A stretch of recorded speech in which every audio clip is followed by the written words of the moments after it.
Gumulantang sa buong sansinukob ang pinaka-eskandalosong revelasyon na yayanig sa bawat hibla ng ating kasaysayan at tila isang higanteng tsunami na tumama sa gitna ng tarmac ng airport ngayong gabi. Sa isang hindi inaasahang kaganapan na tila kidlat na tumama sa gitna ng katahimikan, lumabas ang mga ulat na ang dating Pangulong Rodrigo Duterte ay tuluyan na raw nagbalik sa Maynila matapos ang isang selyadong misyon na nagmula sa pinakamataas na lihim ng kapangyarihan. Ayon sa ating mga espiyang nakatago sa bawat madilim na kanto, huling-huli sa kamera ang panginginig ng mga security detail habang ang mga itim na jet ay naglalapag ng agila ng Davao sa gitna ng hiyawan ng milyong-milyong mamamayang hindi na mapigilan ng bugso ng damdamin sa bawat sulok ng terminal. Hindi makapaniwala ang buong mundo sa nakakangilong eksenang ito dahil ayon sa mga saksing nasa loob mismo ng Malacanang, tila naloka at nawala ng malay ang administrasyon ni Pangulong Bongbong Marcos sa bilis ng pangyayari at sa reaksyong yumanig sa lahat ng kontinente. Tila tumigil ang pag-ikot ng mundo nang mamataan ng dambuhalang dami ng tao na dinumog ang bawat kalsada at pasilyo ng paliparan habang ang mga pader ng kapangyarihan ay tila naglalaway sa takot dahil salamat na hindi na kailanman mabubura ng anumang yaman. Ang bawat bansa sa buong sansinukob ay nakatitig ngayon sa Pilipinas habang ang mga satellite ay nakatutok sa pagbabalik ng leader na muling gigising sa nagbabagang damdamin ng bawat Pilipinong naghihintay sa dilim ng gabi. Ito na nga ba ang huling kabanata ng kasalukuyang pamumuno o ito ay simula lamang ng isang madugong labanan sa impluensya kung saan wala ng sino mang itatangi sa lupit ng tadhana at ng pagbabalik ng isang puwersang walang kinikilalang kumpas?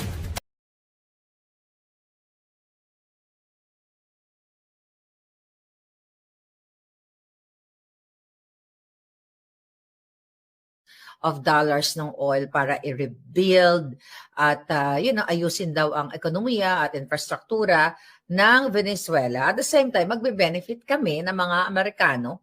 Okay? Syempre, kami yung kami yung mga hindi naman ako, no.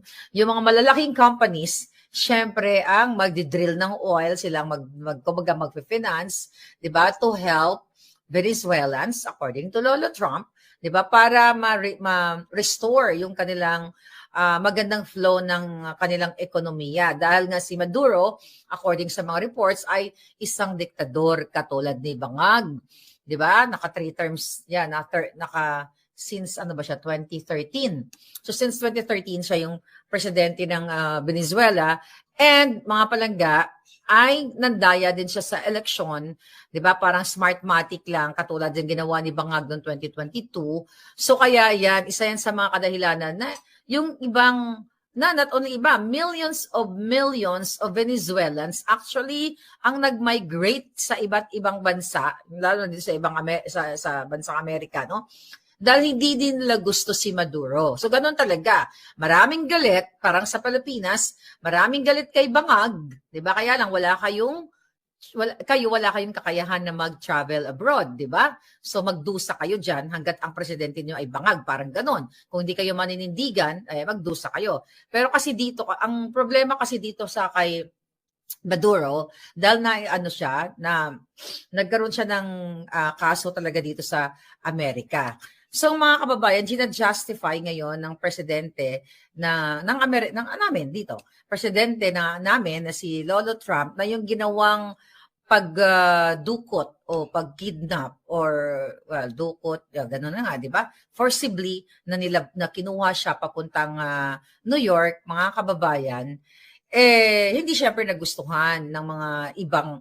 Gano'n naman ang politika, 'di ba? Laging mayroong opposition, 'di ba? Opposition ka ba o dito kay Maduro? So ganun lang 'yon. So mga kababayan, ang problema kasi ang pinagbasihan ng Amerika kasi nga na-indict, okay? Merong criminal indictment si Maduro noong 2020. Okay, siya dito sa Department of Justice. Ngayon, kinasuhan siya. Ano yung mga kaso sa inyong kaalaman? Yung narco-terrorism. Ano yun? Alam niyo naman, 'di ba, yung mga lugar ng katulad nila, Colombia, 'di ba, nakita niyo sa mga Netflix. Sila yung nagta-transport ng mga pulburon.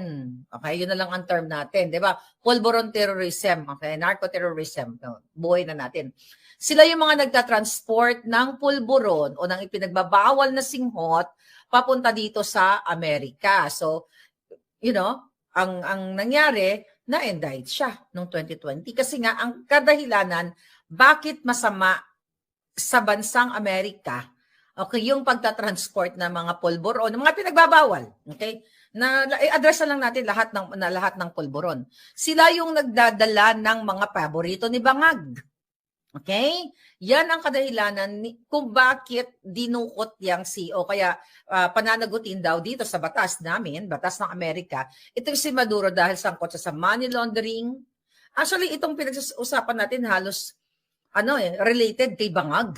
Narcoterrorism. Okay? Katulad yan. Bakit? Dahil sa pagpupulburoni, pag-a-addict ng mga Amerikano. Nakita nyo, when you go to downtown LA, when you go to New York, when you go to downtown San Francisco, yung mga addict, gumagano na, naninigas na yung mga katawan. Nakikita nyo ba yan? So, isa yun sa kadahilanan na gina-justify ng bansang Amerika na karapat-dapat na managot itong si Maduro dahil marami siyang ginurgur na kinabukasan ng mga Amerikano. Not only batang Amerikano, na nalulong sa pulburon. Okay? So, yun ang sinasabi ng gobyerno ng Amerika. Kaya ngayon, ang sinasabi ng Amerika, ito ay extraterritorial jurisdiction. Okay? Kaya meron daw, may justification na nagkaroon siya ng kasalanan sa aming mga Amerikano dito sa Amerika dahil sa pagpasok niya ng illegal na pulburon. Di sangkot yan, mga money laundering, cash to cash yan, pera, di ba? Millions. Di ba? Kung nanonood kayo ng mga Escobar movie, not movie yung mga series sa Netflix, alam nyo na yan. So ngayon, mga kababayan, nakalimutan ko i-share. So ngayon, pero mamaya natin i-compare yan kay Bangag kasi baka maligaw ako ng landas. Okay, baka naman pwede sabi ng lola ninyo, baka maiba tayo ng topic. Alam niyo naman ng palanggan yun, minsan kung saan siya pupunta ng topic, tumatalon-talon, di ba? Pero syempre, kasi wala tayong script, di ba? So yun, na pwede natin na si Maduro at si Bangag ay may pagkakapareho. Okay? Baka kasi makalimutan ko to. Remember, si Paulo Tantoco, may bit-bit sila na pulburon, pero hindi pala natin sure, may bit kung saan galing, kung sa Pilipinas ba nang galing, di ba? Tinraffic ba nila yon? Inismuggle pala nila or dito sila bumili sa Amerika o kay Maduro sila bumili ng pinagbabawal na pulburon nung sininghot nila sa Beverly Hills, kaya namatay si Tantoco at nandoon si Liza Tanas. Di ba? Prior to nang namatay siya, may party sila. Then, umamin si Dina Arroyo Tantoco based dun sa result ng ng coroner's report na sila talaga ay nakatira ng iba't ibang klaseng pinagbabawal na gamot.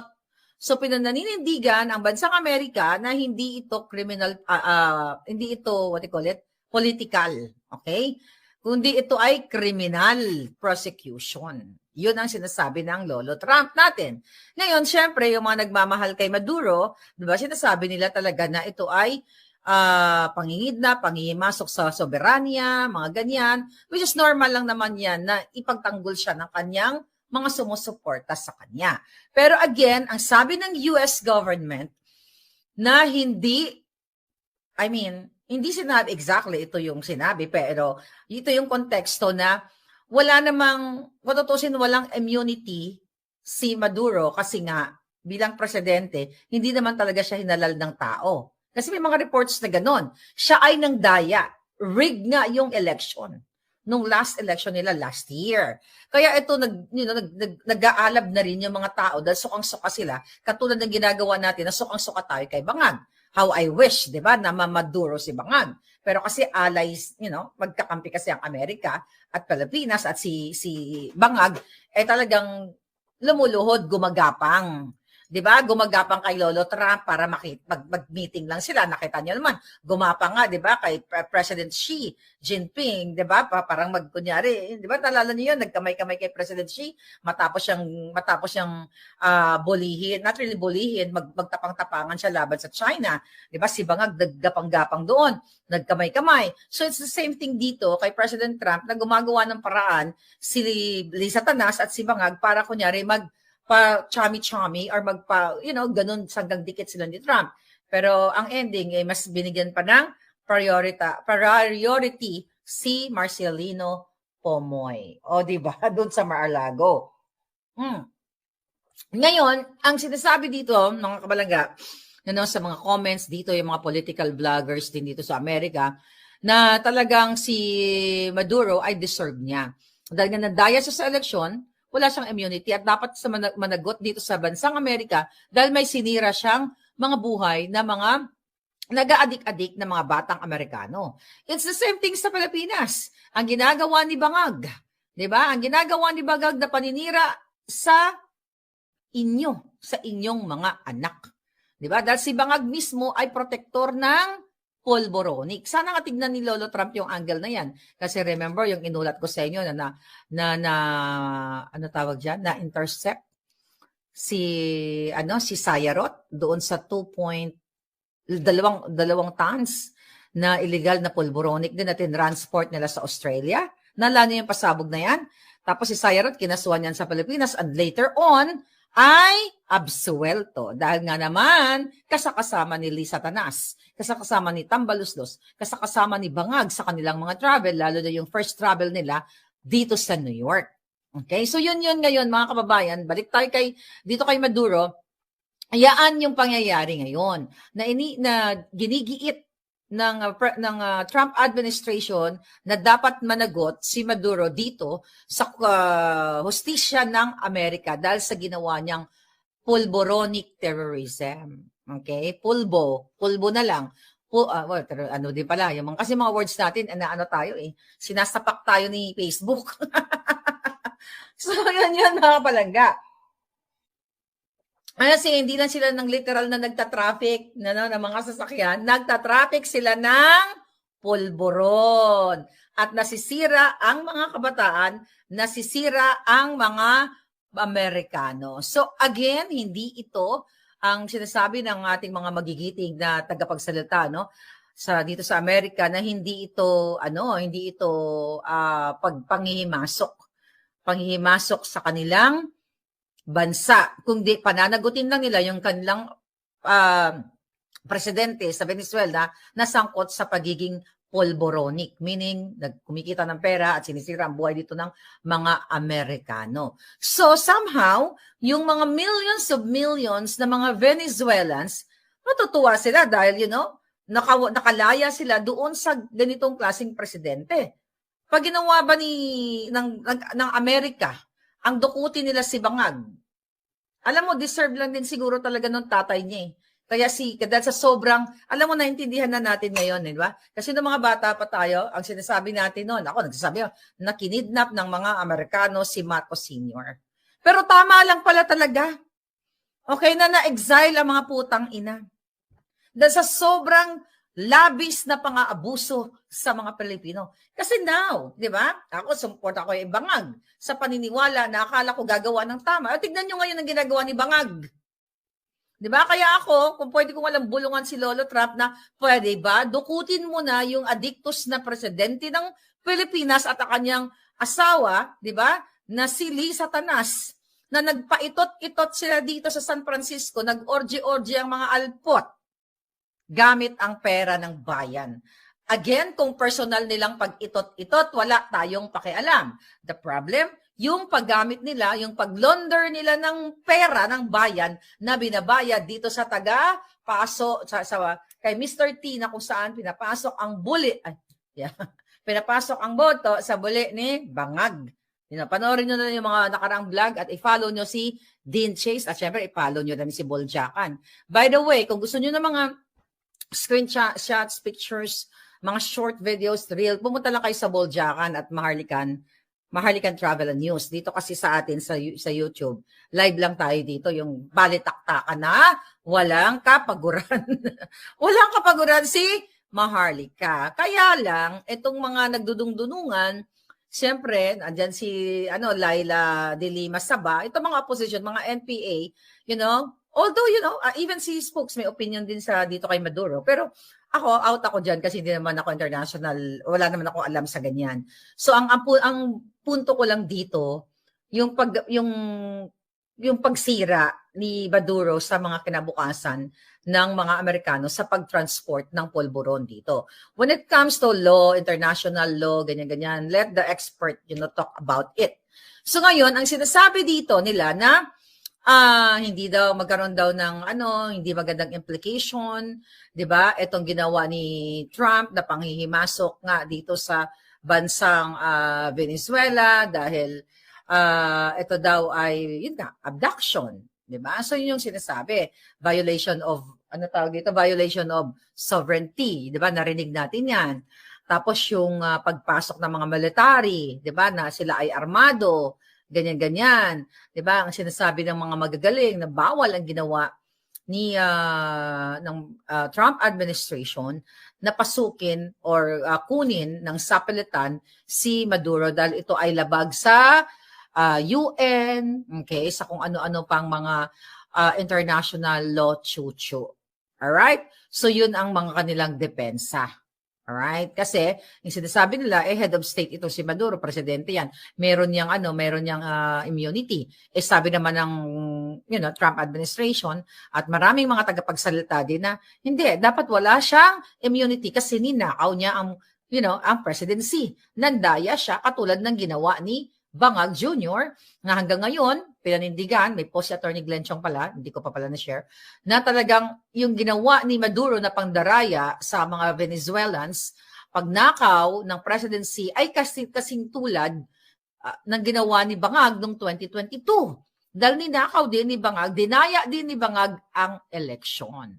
So yun mga kababayan. Although sabi ni De Lima, ito daw ay dangerous president, dahil hindi daw ito maganda ka, baka gayahin ng Russia, China, ng mga malayayamang bansa at i-undermine na lang yung mga maliliit na bansa. Pero kung katulad ng Pilipinas, na mismo si Marcos Jr.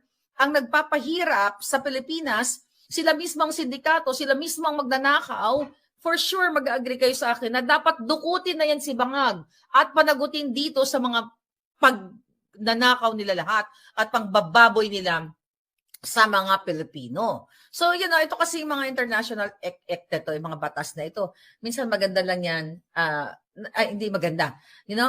Sumusunod sila kunwari by the book. Okay? Pero ang totoo, yung ginagawa nila ay taliwas doon sa binabasa-basa ni De Lima. Diba? Si De Lima, dating DOJ Secretary, diba? Dapat nanay siya ng hustisya nung panahon niya. Ano ginawa ni De Lima? Pumapasok sa bilibid. Lumalantak ng saba. 'Di ba? Sinususog yung mga kubol doon sa bilibid. So, magaling lang sila magsulat-sulat na ganito, ganyan, hindi dapat i-undermine, may dangerous president ito, chucho-chucho. Pero sila, kapag nangati ang mga kipay nila, kaya na naman tayo, ay walang batas-batas sa kanila. Katulad ni Lisa Tanas, mga kababayan. So, sabi ng mga nagre-react, kung ganito lang pala na pag superpower ka, pwede mo nang babuyin ng isang bansa o dukutin ng kanilang presidente. Hindi naman dinukot si Maduro ng trip-trip lang ni trip-trip lang ni Trump. Hindi naman niya dinukot yun Mayroong polboronic, 'di ba? Gorgoring. Polboronic, gorgoring na ginawa ng kanilang ni Maduro, according to Trump, na nagtransport ng polboron at iba't ibang mga bawal na pulbura dito sa Amerika. So ngayon, kaya sabi ko nga kanina, maraming nag-addictus benedictus. Alright? So ngayon, mga palangga, again, ginamit nila yung indictment noong 2020. Okay, yan yung sinasabi ni Trump na kaya dapat ay magkaroon ng ng pananagutan. Okay, ito yung si Maduro sa US law. So yun ang nakikita natin dyan. Ang 1 hour yata yung kanyang press con, may get kahapon. Kagabi. No, umaga. Lilito na ako sa araw. Sa panahon. Okay? Now what? Mga kababayan. Okay? Ano ngayon ang mangyayari sa ating, right, ayan. Ang dami nanonood sa atin, 1.7 million. So ngayon, mga palangga, dito na tayo. Siguro naintindihan nyo naman, di ba? Yung nababasa nyo naman dahil yan ngayon yung mainit na usapin. Yung kay Maduro. So ihalin tulad natin, no? Sa nangyari kay PRRD. Actually, not really magkatulad. Si Maduro kasi, okay? Dali. Ano sa'yo palangga? Baka si Tatay Digong iyon ang pandukot. Yan, Joan Pando. Ayun na nga, yun nga sasagutin ko. Kasi ganito, mga hitad. Si PRRD kasi, si Maduro, may kaso siya, di ba? Na-indict siya noong 2020. So kami, ang presidente namin, ang talagang gumawa ng effort para mapanagot siya kasi may sinira siya na mga kinabukasan. Si Pangulong Duterte, malayo. Si Pangulong Duterte, pinanagot yung mga addict ni rehab niya. Okay? Yung mga drugista at yung mga sangkot sa pulburon, pinanagot niya, although hindi perfect. Okay? Hindi perfect. Okay? Ang nangyari kay Pangulong Duterte, ipanagkanulo siya ni Marcos Bangag, nakipagsabuatan sa ICC. Mismo ang traidor na peking presidente ninyo. Di ba kung tinatawag natin dati si Robredo na peke, dahil di ba, yan ang laban ni Bangag dati kay Robredo. But anyway, peking presidente din yan. Si Bangag Jr. Dahil dinakaw din niya, dinaya din niya ang 2022 election. Merong sworn statement si Glenn Chong dyan, si Attorney Glenn Chong, na hanggang ngayon, hindi nila makasukasuhan si Attorney Glenn Chong kasi may ebidensya at eyewitness si Attorney Glenn Chong. Alright? So yun mga kabayan. Si Yosa, sige Yosa, magtrabaho ka na lang muna dyan. Yosa Sawitan. Ngayon, malayo kasing kay PRRD. Si PRRD,